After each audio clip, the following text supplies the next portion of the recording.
A heated altercation in the occupied West Bank. An Israeli settler on the right in the red t-shirt walks up to a Palestinian and shoots him.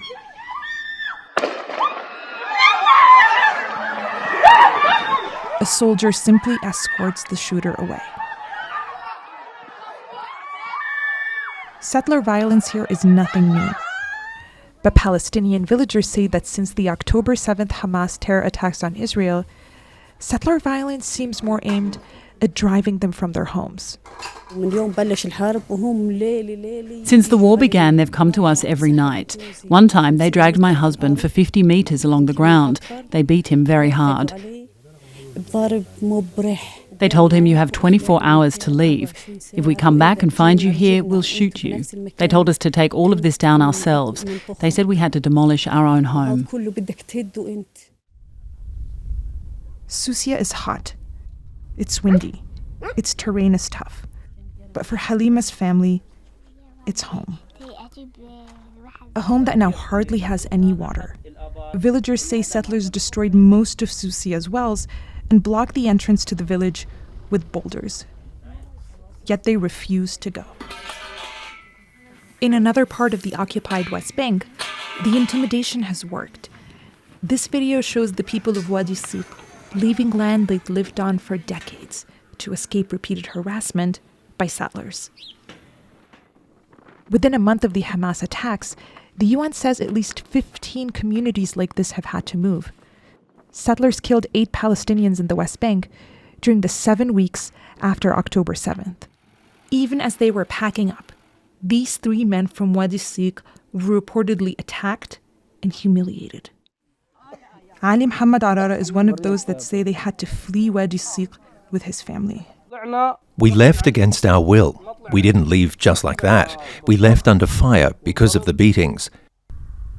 In a written statement to DW, the IDF said its soldiers had a duty to protect Palestinians against violence.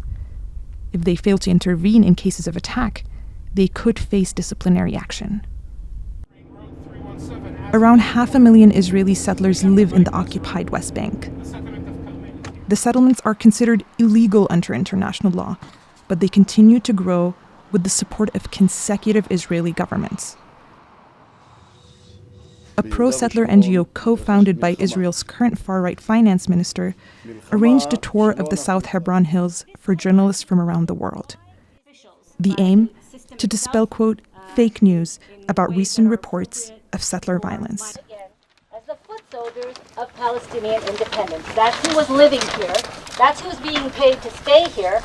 And they're not here now because they stopped being paid to stay. We stop in Khirbet Zannuta, one of the villages both the UN and Israeli human rights group B'Tselem say has been vacated due to settler violence. When the war broke out, they packed all their stuff onto trucks and moved, knowing that with the massive Israeli army presence here now, and the possibility that the law would actually be enforced, this was not a very favorable place to be. They picked up all their stuff and relocated, which is what Bedouin do.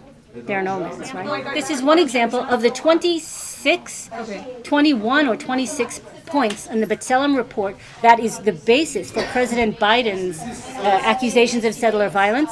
The vast majority are like this. So never any violence. There is no settler violence. These people just up and left. Correct. 100% correct. It's a lot to take in. To the settlers, Palestinians are, quote, squatters, as their homes lack Israeli building permits. The settlers say they are the ones under threat. Palestinians killed 4 Israelis in the West Bank during the 7 weeks after October 7. To the settlers, reports of increased settler violence are nothing but an attempt to undermine their community, the military that protects them, and the government that backs them. Just a 15-minute drive away, we're back in Susia. To Halima, the threat feels very real.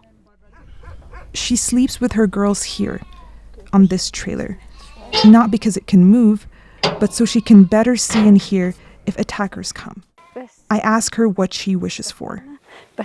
I wish for safety and security. I just want to have a stable life. My daughters are growing up and they need a room of their own. A room of their own right here. Not such a simple wish in this land that is so bitterly fought over.